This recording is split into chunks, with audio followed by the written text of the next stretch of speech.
الحج أشهر معلومات فمن فرض فيهن الحج فلا رفث ولا فسوق ولا جدال في الحج وما تفعلوا من خير يعلمه الله وتزودوا فإن خير الزاد التقوى واتقون يا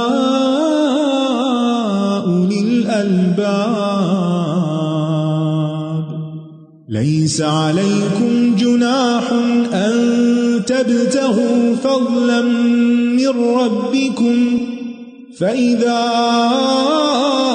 أفضتم من عرفات فاذكروا الله عند المشعر الحرام واذكروه كما هداكم وإن كنتم من قبله لمن الضالين ثم أفيضوا من حيث أفاض الناس واستغفروا الله إن الله غفور رحيم فإذا قضيتم مناسككم فاذكروا الله كذكركم آباءكم أو أشد ذكرا فمن الناس من يقول ربنا آتنا في الدنيا وما له في الآخرة من خلاق ومنهم من يقول ربنا آتنا في الدنيا حسنة وفي الآخرة حسنة وقنا عذاب النار أولئك لهم نصيب مما كسبوا والله سريع الحساب واذكروا الله في أيام معدودات فمن تعجل في يومين فلا إثم عليه ومن تأخر فلا إثم عليه لمن اتقى واتقوا الله واعلموا أنكم إليه تحشرون ومن الناس من يعجبك قوله في الحياة الدنيا ويشهد الله على ما في قلبه وهو ألد الخصام وإذا تولى سعى في الأرض ليفسد فيها ويهلك الحرث والنسل والله لا يحب الفساد وإذا قيل له اتق الله أخذته العزة بالإثم فحسبه جهنم ولبئس المهاد ومن الناس من يشري نفسه ابتغاء مرضات الله والله رؤوف بالعباد يا أيها الذين آمنوا ادخلوا في السلم كافة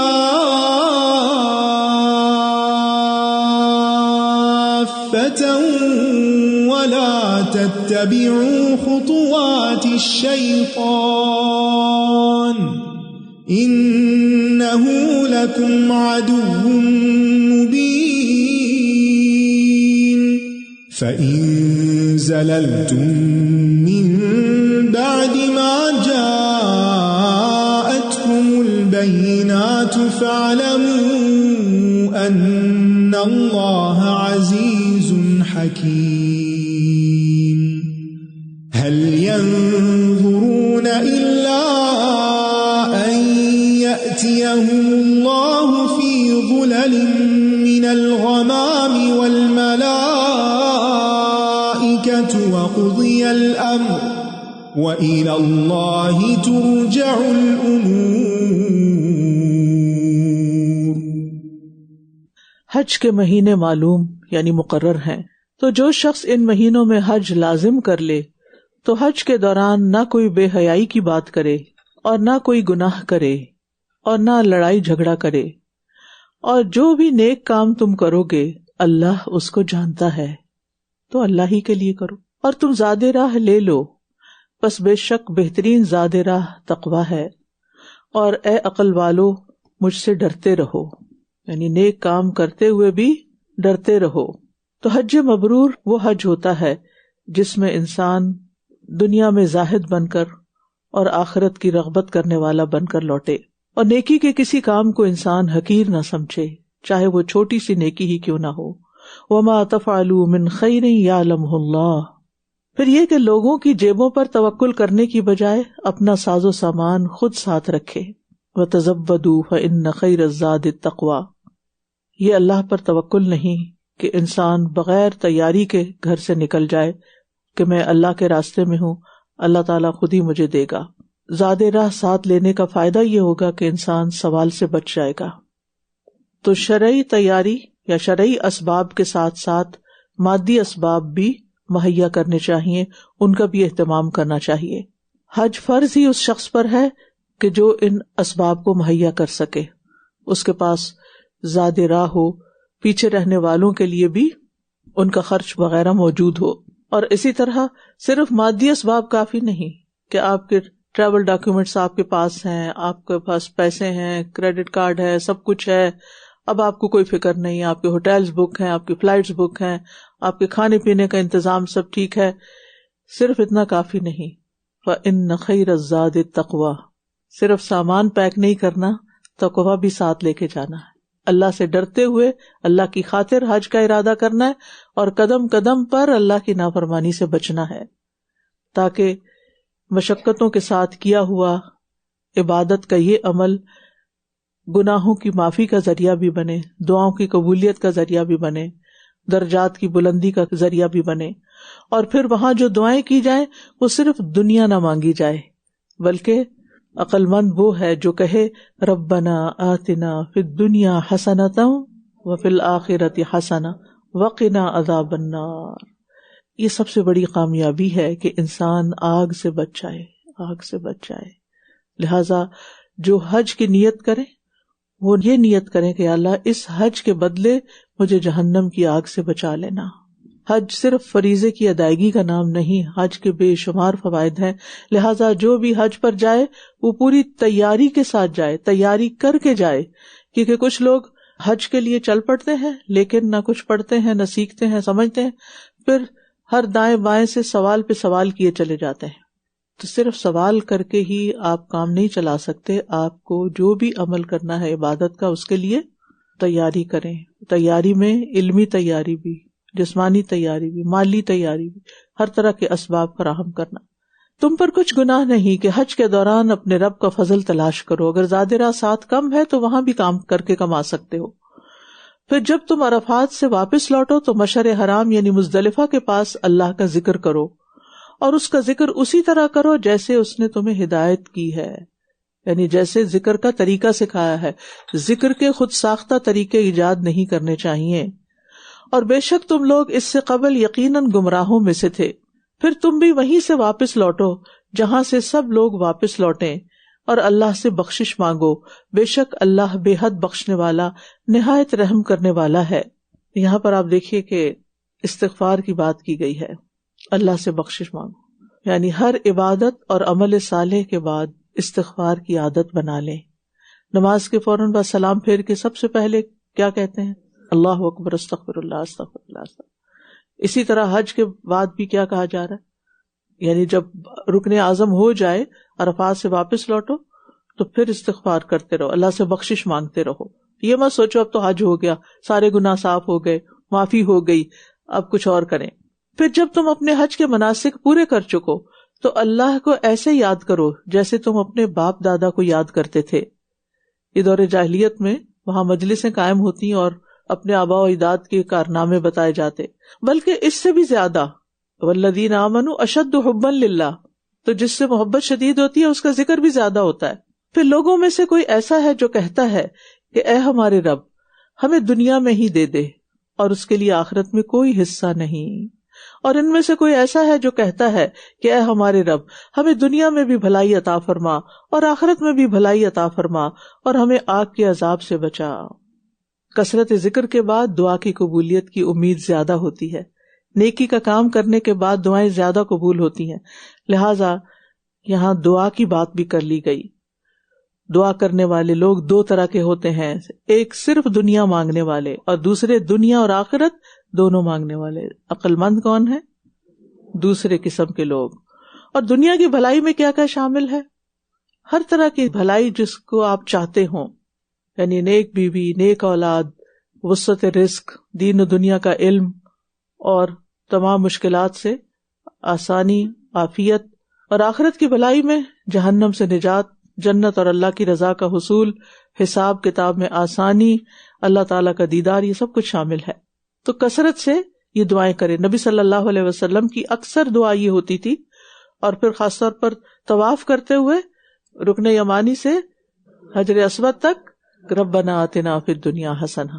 حضرت انس رضی اللہ عنہ جب بھی کوئی دعا کرنا چاہتے تو یہ دعا ضرور ساتھ کرتے، یعنی اور بھی مانگتے لیکن یہ بھی ضرور مانگتے، کیونکہ صرف دنیا کی بھلائی مانگنا اور آخرت کی نہ مانگنا، یہ صرف آخرت مانگنا اور دنیا نہ مانگنا، یہ دونوں ہی پسندیدہ نہیں. اعتدال کی راہ کیا ہے کہ یہاں کے لیے بھی خیر مانگو اور آگے کے لیے بھی. یہاں تیسری قسم کے لوگ نہیں بتائے گئے جو صرف آخرت مانگتے ہیں. یہی وہ لوگ ہیں جن کے لیے اس میں سے ایک حصہ ہے جو انہوں نے کمائی کی، اور اللہ بہت جلد حساب لینے والا ہے. حضرت علی سے پوچھا گیا رضی اللہ عنہ کہ اللہ تعالی لوگوں کی تعداد کے زیادہ ہونے کے باوجود کیسے ان کا حساب کرے گا اور جلدی کر لے گا؟ انہوں نے کہا ایسے ہی کرے گا جیسا کہ ان کی کثرت کے باوجود ان کو رزق دیتا ہے. اور گنتی کے چند دنوں ایام تشریق میں اللہ کا ذکر کرو. پھر جو کوئی 2 دنوں میں واپسی کی جلدی کرے تو اس پر کچھ گناہ نہیں، اور جس نے تیسرے دن تک تاخیر کی تو اس پر بھی کچھ گناہ نہیں. یہ اس کے لیے ہے جو تقوی اختیار کرے. اور تم اللہ سے ڈرتے رہو اور جان لو کہ بے شک تم اسی کی طرف اکٹھے کیے جاؤ گے. اور لوگوں میں سے کوئی ایسا بھی ہے جس کی باتیں دنیا کی زندگی میں آپ کو بہت بھلی لگتی ہیں، اور جو اس کے دل میں ہے اس پر یہ اللہ کو گواہ بناتا ہے، حالانکہ دراصل یہ کج بحثی کرنے میں شدید جھگڑالو ہے. اور جب یہ پلٹ کر جاتا ہے تو زمین میں فساد پھیلانے اور کھیتی اور نسل کو ہلاک کرنے کے لیے دوڑ دھوپ کرتا ہے، اور اللہ فساد کو پسند نہیں کرتا. اور جب اس سے کہا جاتا ہے کہ اللہ سے ڈرو تو جھوٹی عزت اسے گناہ پر آمادہ کرتی ہے، اس کو جہنم ہی کافی ہے، اور یقیناً وہ بہت برا ٹھکانہ ہے. یہاں منافقین کی کچھ صفات کا ذکر کیا گیا ہے اور آخر میں ان سے بچنے کی ہدایت فرمائی گئی ہے. کیا ہے وہ صفات؟ کہ دنیا کی زندگی سے متعلق بہت کچھ جانتے ہیں، چرب زبان ہے، اور انسان کی گفتگو ہی انسان کو یا بلندی عطا کرتی ہے یا پستیوں میں دھکیلتی ہے. پھر اللہ کی قسمیں کھا کھا کر اپنے ایمان اور اخلاص کا یقین دلانے والے ہیں. جس کے اندر ایمان ہوتا ہے اس کو کسی اور کو بتانے کی ضرورت نہیں ہوتی کہ میں ایمان والا ہوں. تیسری صفت یہاں کیا بتائی گئی؟ خوب جھگڑا کرنے والے ہیں، الد الخصام. یاد رکھیے بہت جھگڑالو قسم کے لوگ اللہ کے ہاں بڑے ہی مبغوض ہیں، یعنی اللہ تعالیٰ ان سے بغض رکھتا ہے، اللہ کے ہاں سخت ناپسندیدہ ہیں. بحث مباحثہ کرنا، جھگڑا کرنا مومنوں کے اخلاق میں سے نہیں ہے، یہ منافقین کے اخلاق میں سے ہے. چوتھی صفت ان کی بتائی گئی کہ وہ مسلمانوں کے پاس آ کر اپنے اخلاص کی قسمیں کھا کر جب واپس جاتے ہیں تو تخریبی کارروائیوں میں مبتلا ہو جاتے ہیں، زمین میں فساد کرتے ہیں، کھیتوں اور جان و مال کو برباد کرتے ہیں. یاد رکھیے فساد برپا کرنا انسان کی نیکیوں کو ختم کر دیتا ہے، بھلائیاں اور خیر ختم ہو جاتی ہے، اور اللہ تعالیٰ فساد کو سخت ناپسند کرتے ہیں. پانچویں صفت منافقین کی کیا بتائی گئی؟ کہ جب اللہ سے ڈرنے کا کہا جائے تو ڈرنے کی بجائے گناہ میں پھنسے رہتے ہیں، گناہ پر ہٹ درمی اختیار کرتے ہیں. ابن مسعود کہتے ہیں کہ سب سے بڑے گناہوں میں سے یہ بھی ہے کہ کسی کو کہا جائے اے بندے اللہ سے ڈر، تو جواب میں وہ کہے تو اپنا کام کر. یہ تکبر کی علامت ہے، اور تکبر نصیحت قبول کرنے سے روک دیتا ہے. لہذا تکبر سے اللہ کی پناہ طلب کرنی چاہیے. یاد رکھیے، انسان اپنے عمل سے پہچانا جاتا ہے، باتوں سے نہیں. آپ وہی ہیں جو آپ کا عمل ہے. آپ قسمیں کھا کر بھی کسی کو اپنی سچائی کا یقین دلائیں، لیکن اگر آپ اپنے معاملات میں کھرے نہیں تو آپ کو کوئی سچا نہیں کہے گا، کوئی امانت دار نہیں کہے گا. پھر فرمایا اور لوگوں میں سے کوئی ایسا بھی ہے جو اللہ کی رضا پانے کے لیے اپنی جان بیچ ڈالتا ہے، اور اللہ بندوں پر بہت شفقت کرنے والا ہے. یعنی اپنے آپ کو کھپا ڈالتا ہے کس لیے کہ جنت حاصل ہو، اپنا سب کچھ دے ڈالتا ہے تاکہ آخرت بن جائے. یعنی وہ کہتے ہیں نا کہ تو بچا بچا کر نہ رکھ اسے، کہ تیرا آئینہ ہے وہ آئینہ، کہ شکستہ ہو تو عزیز تر ہے نگاہ آئینہ ساز میں. اللہ کی خاطر جتنا بھی ٹوٹیں گے، جتنا بھی گھسیں گے، جتنی بھی مشکلات برداشت کریں گے، اتنا ہی اللہ کے ہاں مقام بڑھتا چلا جائے گا. تو یہ نفع کا سودا ہے، گھاٹے کا نہیں کہ نیکی اور خیر کے کاموں میں انسان اپنے آپ کو تھکائے. بچا بچا کے نہیں رکھنا چاہیے. کچھ لوگ نیکی کے کام میں ہاتھ کیوں نہیں ڈالتے، کوئی کمٹمنٹ کرنے سے کیوں گھبراتے ہیں کہ ہم تھک جائیں گے، ہمارے آرام میں خلل پڑ جائے گا. اللہ نے آرام کی جگہ جنت رکھی ہے. صرف دنیا میں آرام طلبی آخرت کا خسارہ ہو سکتا ہے. تو اس لیے اپنے نفس کے خلاف چلنا چاہیے. جہاں وہ نہ مانے کسی کام کو کرنے کا لیکن کام اچھا ہو تو اپنے آپ کو دھکیل کے اس میں شامل کر لینا چاہیے. اے لوگو جو ایمان لائے ہو، اسلام میں پورے کے پورے داخل ہو جاؤ اور شیطان کے قدموں کی پیروی نہ کرو، بے شک وہ تمہارا کھلا دشمن ہے. یعنی زندگی کے ہر پہلو کو اللہ اور اس کے رسول کے حکموں کے تابع کر لیں اور شیطان کی چالوں اور وسوسوں سے بچتے رہیں. جب کوئی غلط کام ہو جائے، کوئی برائی سرزد ہو جائے تو ضرور غور کریں کہ یہ گناہ مجھ سے ہوا کیوں، میں کہاں سے پھسلی، کیا وجہ بنی، کیوں ایسا ہو گیا. کوئی غلط بات منہ سے نکل جائے، یا پھر کسی پر زیادتی ہو جائے، یا نماز میں تاخیر ہو جائے، یا نماز چھوٹ جائے، جو کبیرہ گناہوں میں سے بھی کبیرہ ہے. مومن تو سوچ بھی نہیں سکتا، لیکن اگر کبھی ہو جائے، یا نیکی کے کسی کام سے محرومی ہو جائے، یعنی آپ کو وہ اپرچونٹی نہ ملے یا کھو جائے آپ سے، یا آپ کر نہ پائیں، تو ضرور سوچیں کہ کیا چیز رکاوٹ بنی، شیطان کہاں سے اپنا رستہ پا رہا ہے، میرے کس عمل میں کمی ہے. پھر فرمایا پھر اپنے پاس روشن دلائل آ جانے کے بعد بھی اگر تم پھسل گئے تو جان لو کہ اللہ بہت زبردست خوب حکمت والا ہے. جب انسان قرآن و سنت کا علم حاصل کرتا ہے تو پھر کیا ہوتا ہے، شیطان کی چالیں سمجھ آنے لگتی ہیں اور انسان پھسلنے سے بچ جاتا ہے. لیکن علم حاصل کرنے کے بعد پھر انسان اس کی چالوں کا شکار ہو جائے تو جان لو کہ پھر اللہ سبحانہ وتعالی زبردست بھی ہے اور حکمت والا بھی ہے. فوراً نہیں پکڑتا لیکن اس کی پکڑ سے ڈرو. کیا یہ لوگ اس بات کا انتظار کر رہے ہیں کہ اللہ ان پر بادل کے سائبانوں میں آ جائے اور فرشتے بھی آ جائیں اور کام تمام کر دیا جائے، یعنی آخرت کا دن آ جائے اور پھر یہ سنبھلیں گے. اور سب کام اللہ ہی کی طرف لوٹائے جاتے ہیں. کام کی جگہ یہ دنیا ہے، جو یہاں کر رہے ہو وہ آگے جا رہا ہے. جی میں نیو جرسی USA سے ہوں. مجھے آج یہ پوائنٹ بہت اچھا لگا کہ اللہ سبحانہ و تعالیٰ کا قرآن انعام ہے بندوں پر، اور روزہ رکھنا اس انعام کا شکر ہے بندے کی طرف سے. الحمدللہ. تو ہم نے روزہ رکھ کر شکر کرنا ہے اور اس کا انتظار کرنا ہے کہ اللہ تعالیٰ ہمیں ضرور رمضان تک پہنچائے. سل بنی اسرائیل کم آتیناہم من آیت بینہ ومن يبدل نعمت اللہ من بعد ما جاءته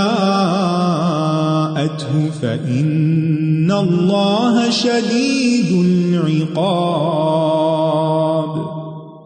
زين للذين كفروا الحياة الدنيا ويسخرون من الذين آمنوا والذين اتقوا فوقهم يوم القيامة واللہ یرزق من یشاء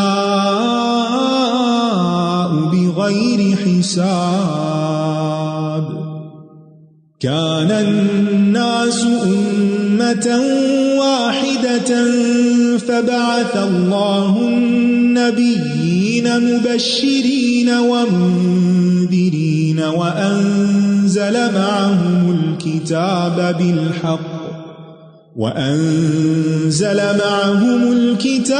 بالحق ليحكم بين الناس فيما اختلفوا فيه وما اختلف فيه إلا الذين أوتوه من بعد ما جاءتهم البينات بغيا بينهم فهدى الله الذين آمنوا لما اختلفوا فيه من الحق بإذنه والله يهدي من يشاء إلى صراط مستقيم أم حسبتم أن تدخلوا الجنة ولما يأتكم مثل الذين خلوا من قبلكم مستهم البأساء والضراء وزلزلوا حتى يقول الرسول والذين آمنوا معه متى نصر الله ألا إن نصر الله قريب يسألونك ماذا ينفقون قل ما أنفقتم من خير فللوالدين والأقربين واليتامى والمساكين وابن السبيل وما تفعلوا من خير فإن الله به عليم كتب عليكم القتال وهو كره لكم وعسى أن تكرهوا شيئا وهو خير لكم وعسى